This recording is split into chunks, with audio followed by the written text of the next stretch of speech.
Moscou, Rússia, 1935.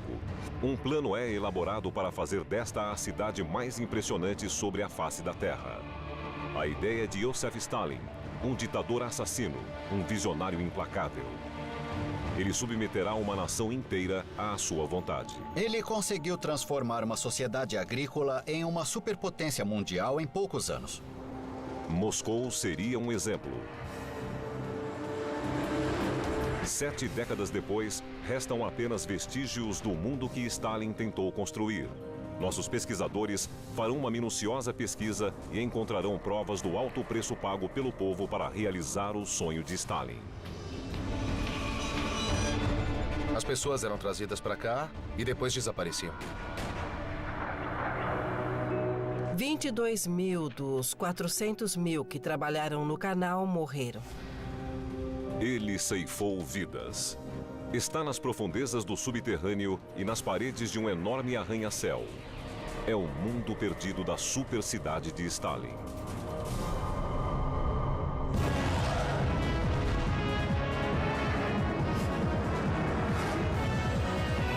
Mundos Perdidos. A supercidade de Stalin.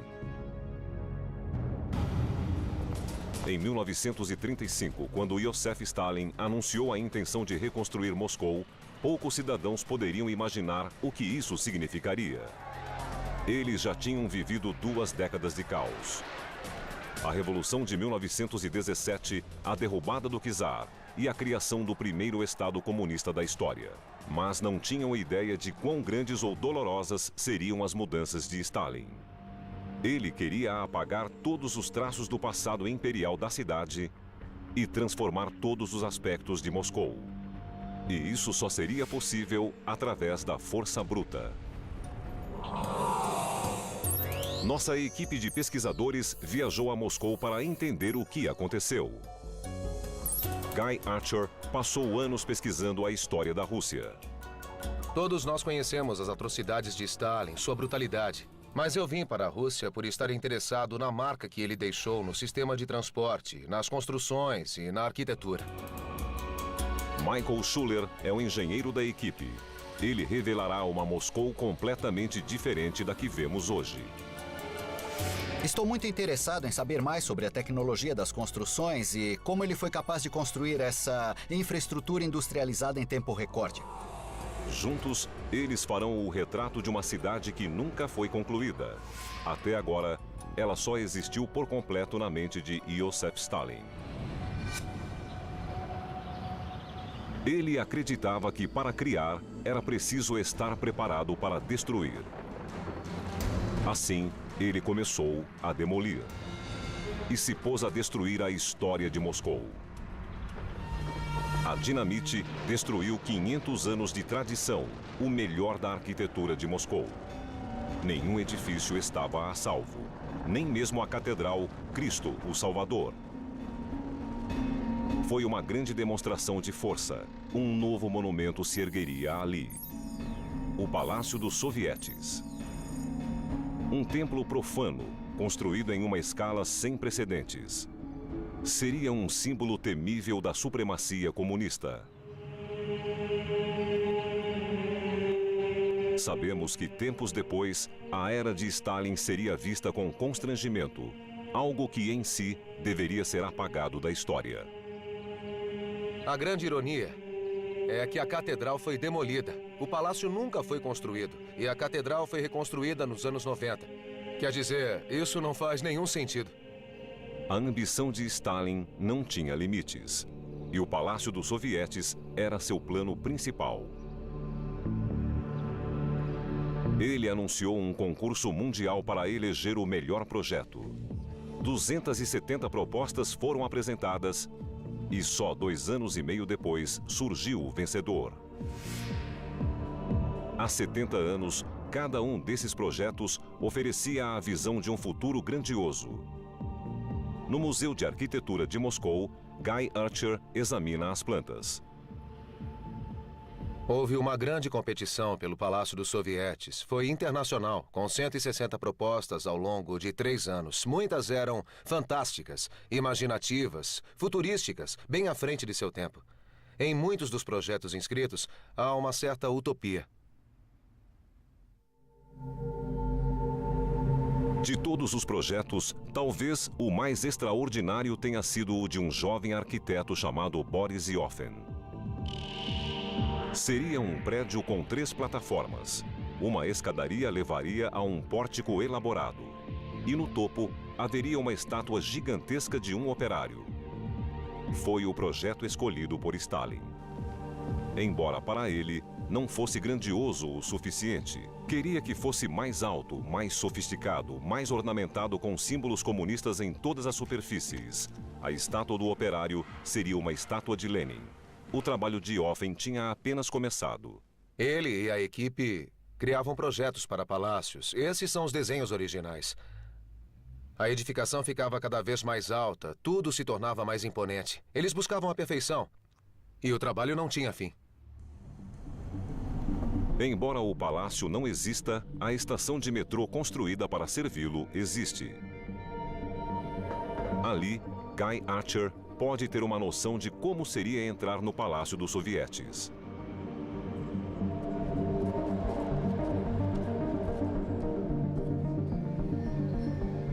Estou no metrô, bem embaixo de onde estaria o Palácio dos Sovietes. E aqui, desta estação, nós podemos ter uma ideia de quão belo e ornamentado seria o edifício. A iluminação, o mármore e a pedra branca mostram o padrão desejado por Stalin. Conversando com o arquiteto Matt Johnston, Mike conclui que, com um palácio dessas dimensões, Stalin queria mostrar ao mundo o poder da Rússia. Você pode ver que o tamanho da igreja original é bem grande. O Palácio dos Sovietes, com a estátua de Lenin no topo, teria 416 metros. É incrível. Muito maior, é. Bom, eu tenho aqui uma representação que dá a noção da dimensão. Este aqui é o esboço da edificação. Com a estátua de Lenin no topo. É, e você pode ver o tamanho da catedral atual, que tranquilamente caberia dentro. Absolutamente incrível. A Estátua da Liberdade seria algo dessa altura. Sem dúvida. A mais alta construção do mundo na época. A construção começou em 1935. Uma fundação foi cavada no local da catedral demolida pelos operários de Stalin. Depois, foi colocada uma base com um anel de vigas de ferro. Porém, com a eclosão da Segunda Guerra Mundial, o aço foi retirado e usado para construir armadilhas para tanques. Mike Schuller e Matt Johnston acreditam que, mesmo que a construção tivesse continuado, o projeto estava condenado ao fracasso.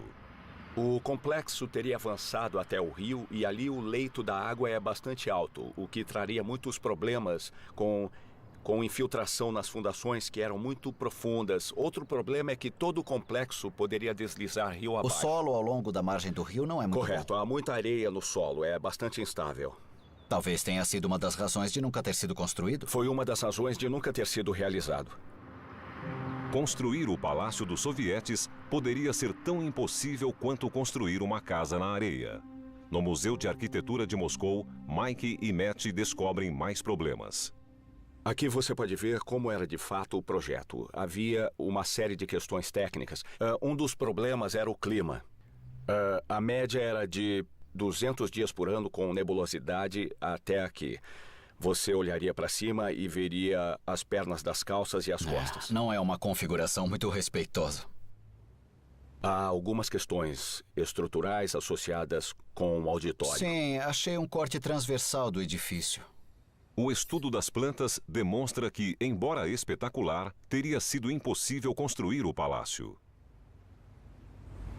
Bom, aqui é o auditório para 21 mil pessoas. Um enorme espaço vazio coberto por uma abóbora. Isso, e aqui dentro vemos um problema, isto é, um edifício sobre um grande espaço vazio. Sustentaram um arranha-céu sobre um espaço vazio.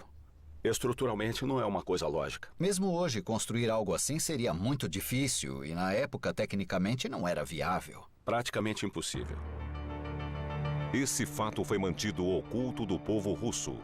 Fotografias e filmes falsificados induziam a crença de que o palácio seria rapidamente concluído.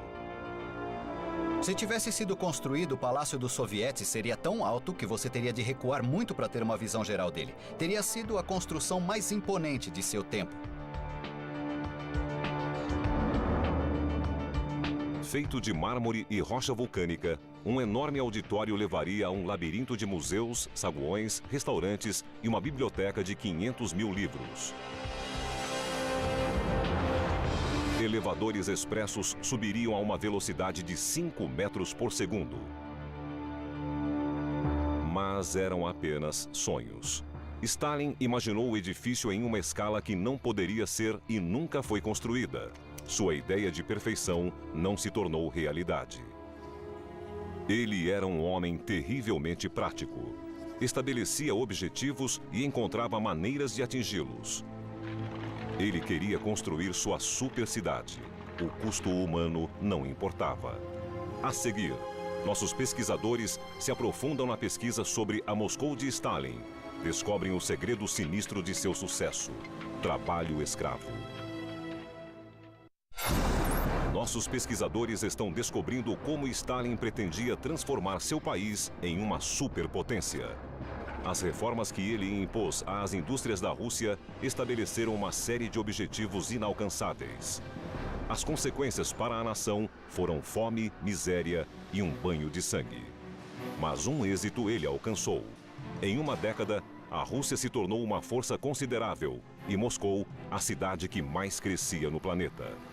Porém, em pouco tempo, tornou-se impossível manter o ritmo das mudanças. As novas fábricas e centrais elétricas exauriram os recursos da cidade. A população de Moscou duplicou, mas o fornecimento diário de água caiu à metade. Para evitar uma seca catastrófica, Stalin apresentou uma solução grandiosa: um grande sistema de canais para fornecer água potável, energia e uma malha de transporte de mercadorias pesadas. O segredo seria conectar o precário rio Moscou ao poderoso Volga. Moscou teria de volta sua energia vital. O projeto era típico de Stalin. O canal seria o maior possível e a construção se daria em tempo recorde.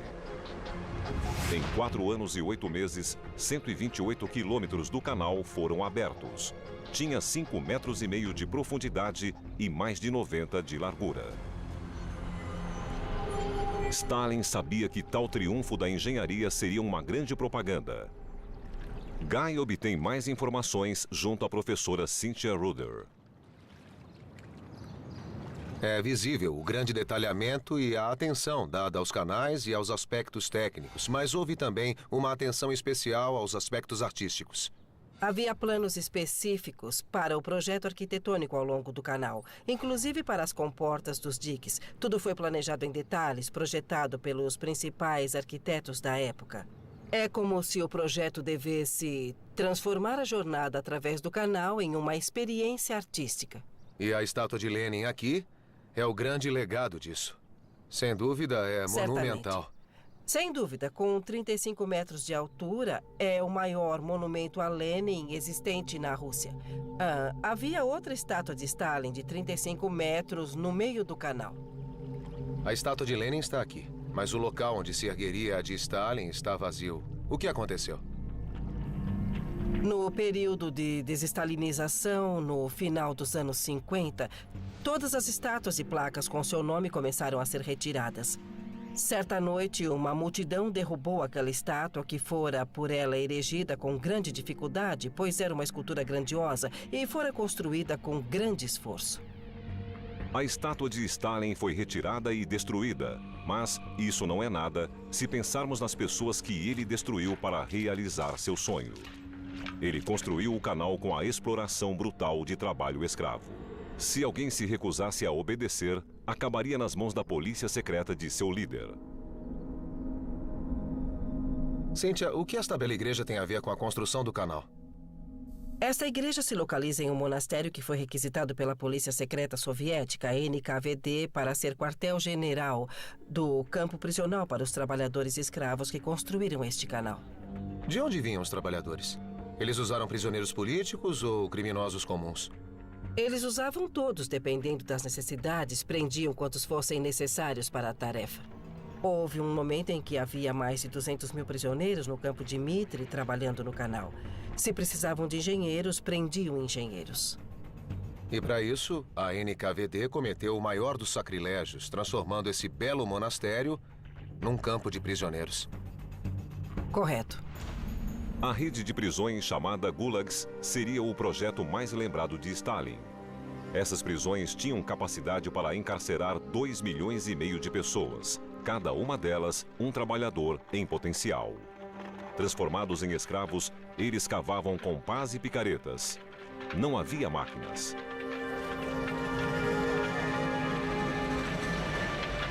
Eles retiraram 200 milhões de metros cúbicos de terra ao longo do canal e depositaram 7 milhões de toneladas de concreto. Mas a urgência de Stalin era de tal ordem que ele importou secretamente 177 escavadeiras mecânicas. Tido como símbolo do orgulho russo, ele realizou seu sonho com tecnologia estrangeira. Essa tecnologia foi extremamente cara, mas o custo em vidas humanas foi ainda mais alto. Guy Archer e Cynthia Ruder visitam um monumento construído para homenagear os mortos. A informação mais atualizada que temos é que 22 mil trabalhadores dos mais de 300 ou 400 mil que trabalhavam no canal morreram.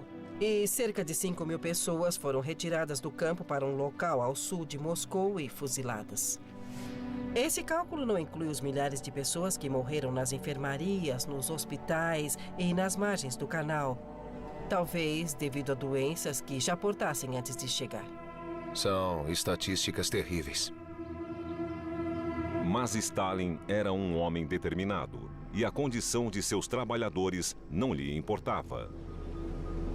Esse mesmo apetite voraz por destruição devastaria o interior da Rússia. Abrindo caminhos através de aldeias, o canal Moscou-Volga simplesmente apagou muitas delas do mapa.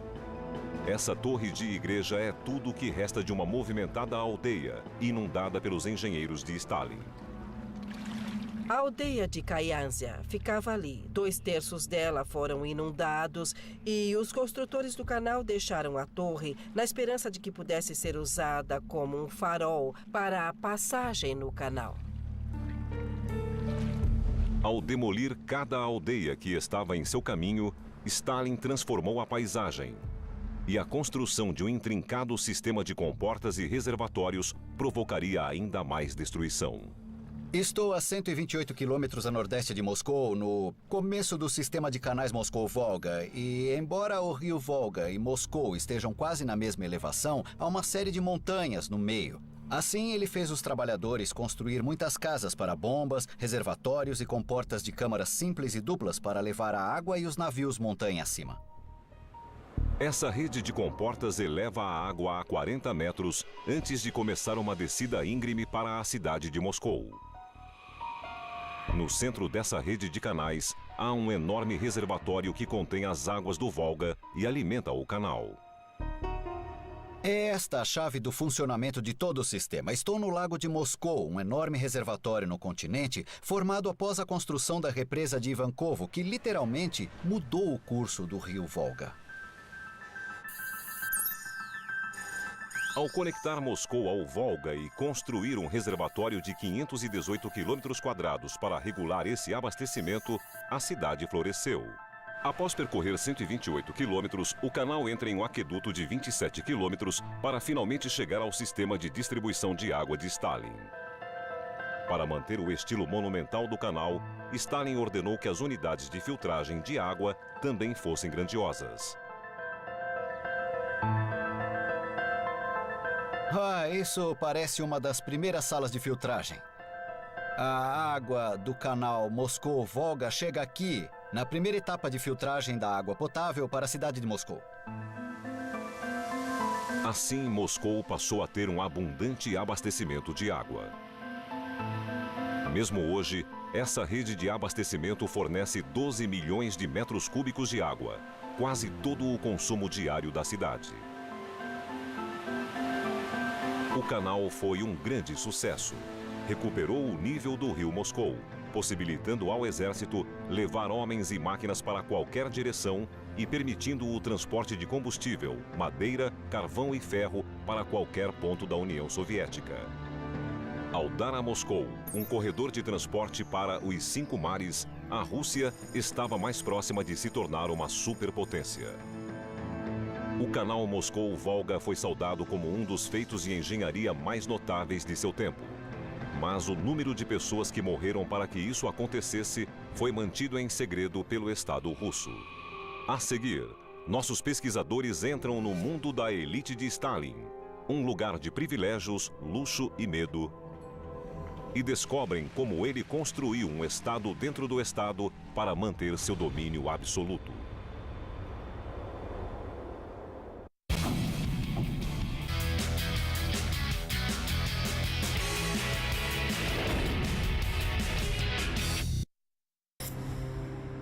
Guy Archer e Mike Schuller estão pesquisando os planos de Stalin para transformar Moscou em uma supercidade e descobrindo como ele reconstruiu o mundo que o povo de Moscou habitava. Ele controlava todos os aspectos da vida dos cidadãos, obrigando-os a viver coletivamente. Famílias viviam em um aposento, dividindo instalações sanitárias e cozinhas com os vizinhos. E junto às casas humildes, Stalin construiu um complexo residencial para a alta hierarquia do Partido Comunista. Ficou conhecido como a Casa da Represa. Os poucos eleitos de Stalin viviam em um ambiente de luxo. Hoje, aqui moram os jovens novos ricos de Moscou. Poucos imaginam que seus apartamentos já abrigaram membros da cúpula comunista. Nossos pesquisadores tiveram acesso ao museu do edifício. Eles querem saber como era a Casa da Represa na época de sua construção. O arquiteto Matt Johnston acompanha Mike Schuller. Esse é um apartamento da época de Stalin e devia ser assim. O museu montou com mobília da época? Exato. Aqui há uma escrivaninha, um móvel grande e bem pesado. É um belo móvel. Gostaria de ter um assim lá em casa. Todos os móveis receberam números. Por quê? Bom, foram numerados para que nunca se esqueça de que pertencem ao Estado. Este é um apartamento do jeito que deve ter sido na época.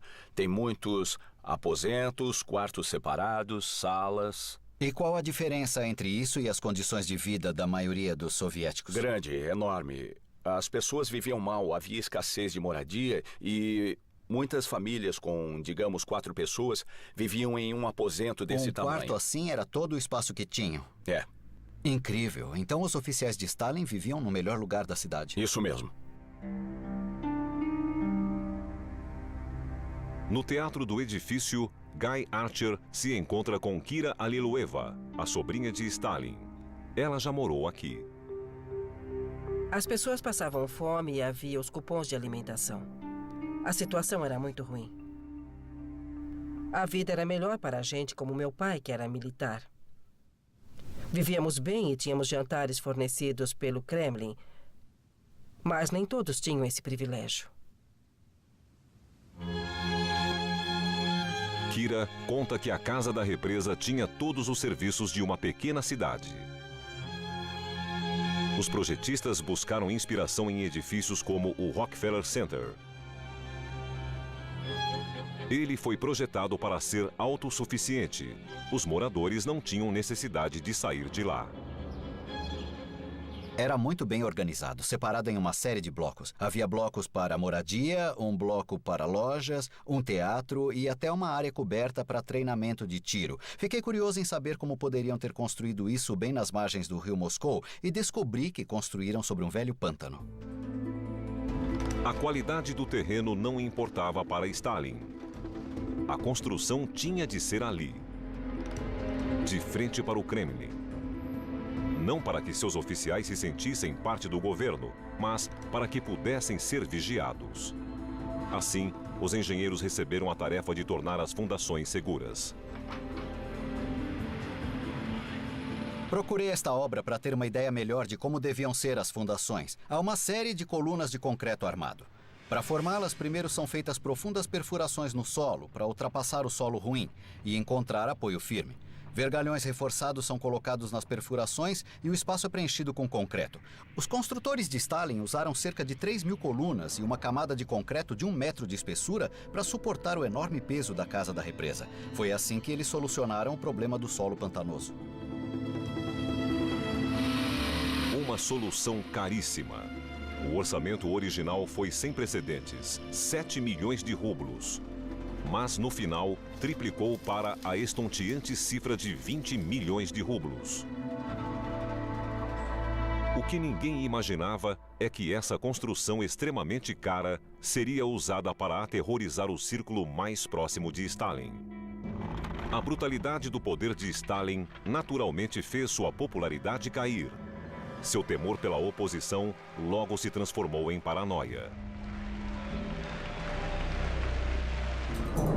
Ele designou guardas para cada entrada do edifício, aparentemente para proteger quem estava dentro. Porém, muitos acreditavam em outro motivo. Os guardas registravam cada visita e garantiam que às 11 da noite todos os estranhos já tivessem saído do edifício. Quando Stalin se tornou ao mesmo tempo mais confiante e mais paranoico, ele se voltou contra o próprio Partido Comunista. Embora a Casa da Represa fosse um refúgio luxuoso durante o dia, à noite era tomada pelo terror da polícia secreta.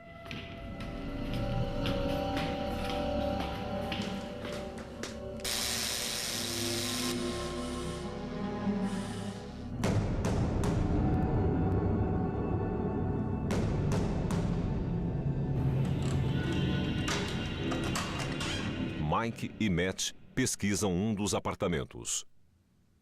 Bom, além da entrada principal, havia também uma entrada de serviço na maioria dos apartamentos. Há um canto interessante e misterioso. O que é? Se você der uma olhada por aqui... Ah, um closet, bem pequeno. É. Parece oco atrás. O que há atrás do closet? Bom, não é muito profundo. Dê uma olhada ao fundo do closet, é aqui, há um vazio atrás. Portanto, é provável que fosse a entrada de serviço. A maioria dos apartamentos tinha uma entrada de serviço. As portas não podiam ser trancadas e se ligavam ao térreo por um elevador. A polícia secreta tinha acesso irrestrito a todos os apartamentos. Há muitas histórias sobre o edifício, apartamentos com escuta e pessoas que foram levadas. Muitos dos removidos eram comunistas leais com anos de serviço ao partido.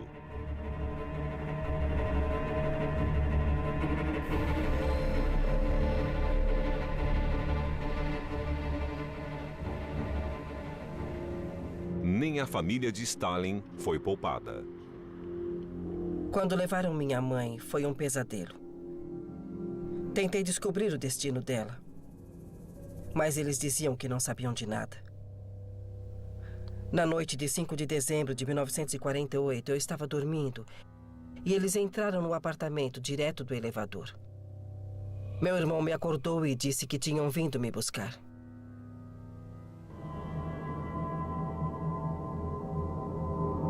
Ela ficou presa durante 6 meses e foi exilada por 5 anos por um crime que não cometeu. Quando a vítima era levada, ninguém era avisado.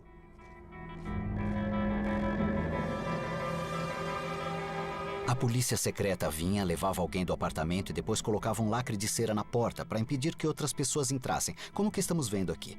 Se você viesse visitar seu amigo e encontrasse um lacre de cera na porta, seu amigo estava em apuros.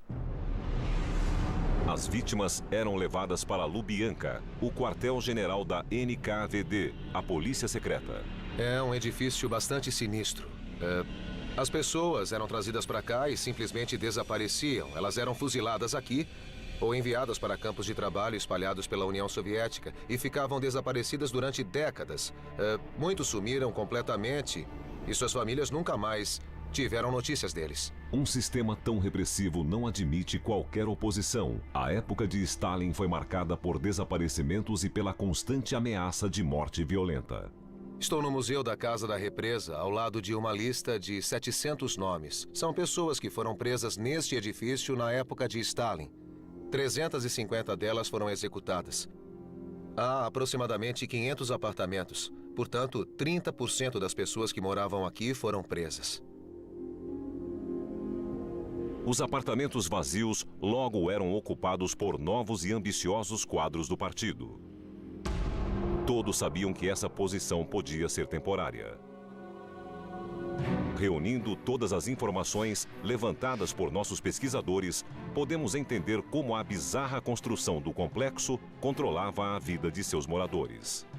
Eles usufruíam um luxo inimaginável para os cidadãos comuns, mas viviam com medo.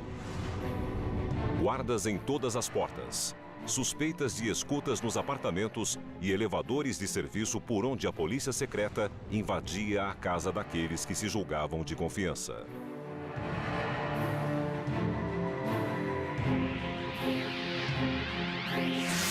A seguir, nossos pesquisadores descobrem que a tensão interna foi o menor dos problemas de Stalin. A Grande Guerra Patriótica, a Segunda Guerra Mundial, foi seu grande teste e um sofrimento para Moscou.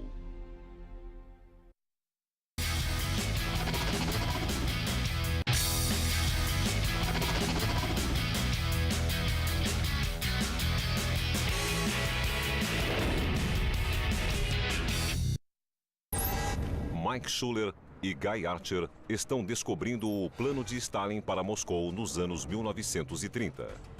Seus projetos de construção transformaram a cidade e a vida de seus habitantes, ao custo de sofrimento humano em grande escala.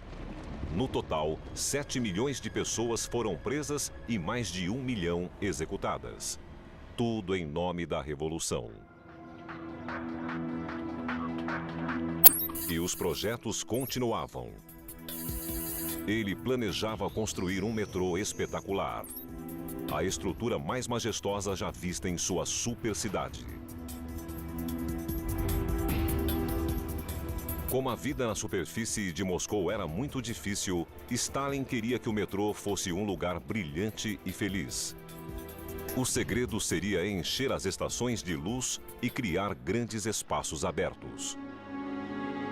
Revestidos de mármore e ostentando mosaicos impressionantes, essas obras grandiosas se tornaram verdadeiros palácios para o povo.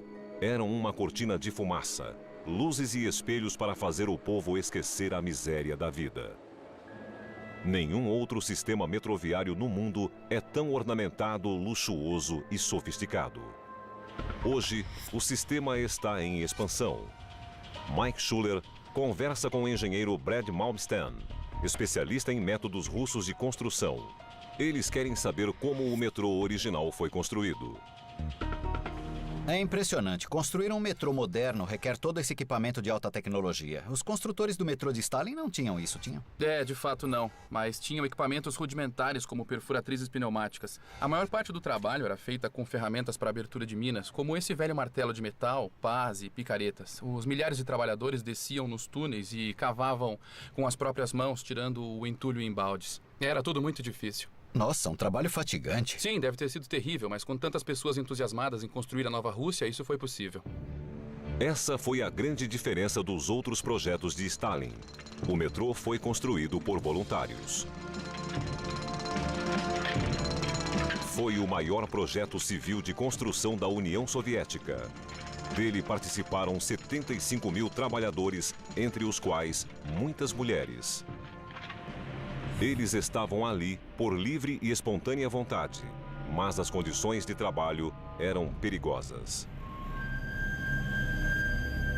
Era muito escuro, muito úmido, extremamente perigoso. Muitos morreram durante essa construção. Às vezes os trabalhadores caíam uns sobre os outros, às vezes tinha um incêndio, às vezes o túnel cedia e as pessoas desapareciam. Muita gente morreu, o perigo era enorme. Já descemos bastante e está cada vez mais quente e abafado. Ventilação deve ter sido um outro problema. É muito abafado mesmo hoje. No passado deve ter sido ainda pior, porque eles não tinham um sistema de ventilação no túnel já previsto no projeto de construção, como acontece hoje. Eles só contavam com a descida natural de ar pelo túnel até eles. Com o túnel aberto, o passo seguinte era torná-lo seguro. As paredes foram revestidas de ferro e concreto fundidos no local. Só perto do fim da construção, eles adotaram a técnica moderna de levar concreto pré-fundido em partes. Uma camada de cimento foi adicionada para afastar a umidade.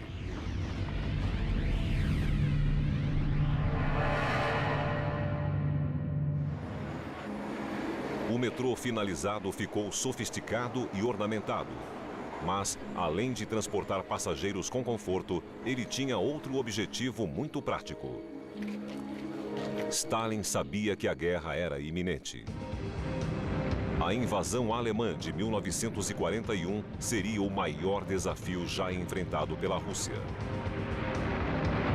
Com os aviões de combate de Hitler riscando os céus de Moscou, as estações de metrô se transformaram em bunkers, verdadeiros santuários diante de um ataque terrível. Guy obtém mais informações do historiador Sergei Nikitin. Eles colocaram no metrô, além dos dispositivos normais que geralmente são usados, outros mecanismos como portas especiais. Portas enormes que, quando fechadas, protegiam a estação de ataques de gases, por exemplo.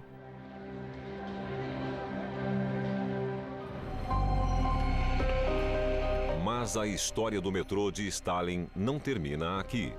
O segredo está sob o metrô que vemos hoje. Mike descobriu evidências de um outro complexo mais profundo. Aparentemente é um segundo sistema metroviário, o Metrô 2, que Stalin construiu especificamente por motivos de segurança, com um túnel secreto que ligava o Kremlin a um de seus dachas particulares fora de Moscou. Estou com o Vadim, que me levará ao subterrâneo para obter algumas pistas sobre sua localização.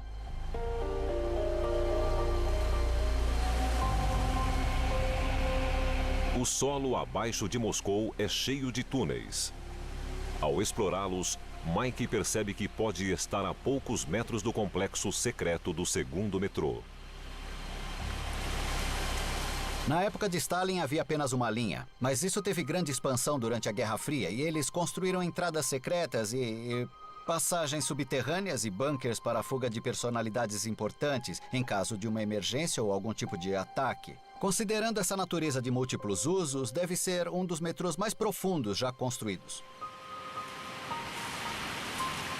Os detalhes do segundo metrô, como localização e métodos de construção, ainda são segredos de Estado.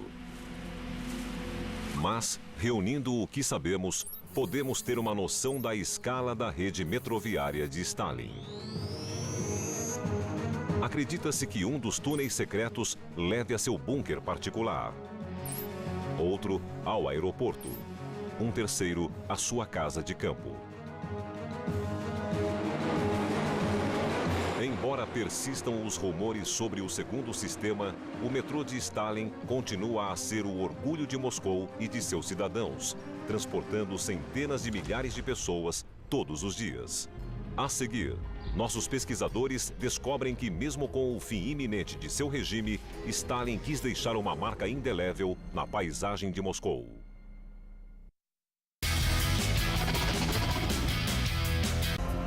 Nossos pesquisadores descobriram que a Moscou que Stalin construiu era um lugar de extremos. De grandes manifestações a segredos sombrios, construída em nome do povo, mas com um enorme custo humano. Mike Schuller e Guy Archer pesquisam o que talvez seja o maior dos projetos de construção de Stalin. Nele, a paisagem de Moscou celebraria a vitória comunista, o grande triunfo sobre a Alemanha nazista. Ironicamente, a inspiração veio de cidades de um novo inimigo, a América capitalista. No final dos anos 40, ele ordenou a construção de 7 arranha-céus. Eles passaram a ser chamados de as 7 Irmãs e ainda dominam a cidade. A arquitetura lembra o projeto tão sonhado por Stalin, o Palácio dos Sovietes. Por estes desenhos, nós podemos ver que as 7 irmãs roubaram muitas ideias do Palácio dos Sovietes, a arquitetura gótica, a ondulação sobre as plataformas e também a dimensão e a magnitude dos edifícios. Eles enfatizam a pequenez do indivíduo diante do Estado. Como todas as construções de Stalin, o objetivo era combinar propaganda e funcionalidade. Com 240 metros e coroada por uma torre de 57 metros e 6 toneladas, a Universidade de Moscou é o edifício mais alto da cidade. Cercada por espaços abertos com enormes asas laterais e construída em forma de T, a universidade ocupa quase 3 quilômetros quadrados. Por dentro, é igualmente ornamentada e impressionante. A intenção de Stalin era multiplicar por 7 essa opulência. Tem um enorme auditório. Saguões muito decorados. Corredores com paredes espelhadas. E salas adornadas com esculturas comunistas. Todos os detalhes mostram a obsessão do ditador com o grande gesto. A Universidade de Moscou se tornaria tão famosa para os russos como o Empire State Building para os americanos.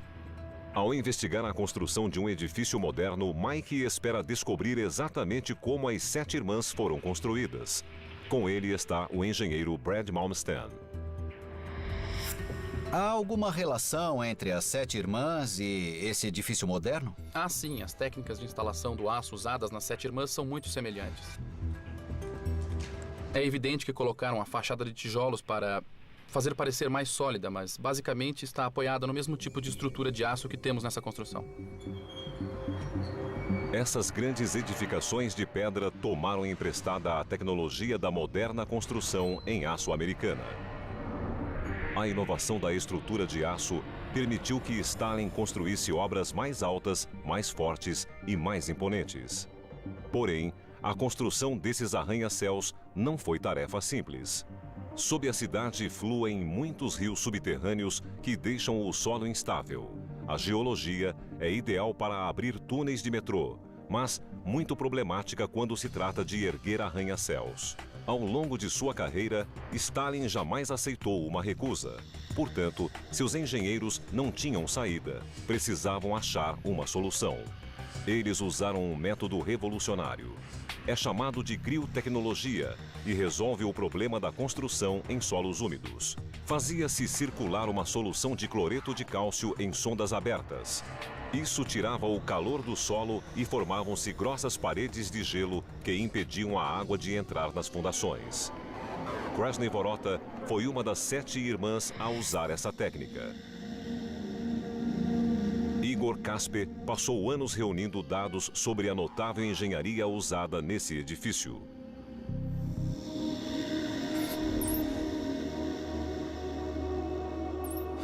O projeto determinava que ele fosse construído sobre uma estação de metrô e incluísse uma nova entrada. O grande problema é que congelar essa área de solo para completar a estação faria o solo expandir e ergueria um lado das fundações do arranha-céu. Quando a construção terminasse e o solo descongelasse, as fundações do edifício cederiam. Mas eles decidiram construir sobre uma inclinação de 7 centímetros, de tal forma que, quando o solo descongelasse, o edifício voltaria à linha vertical.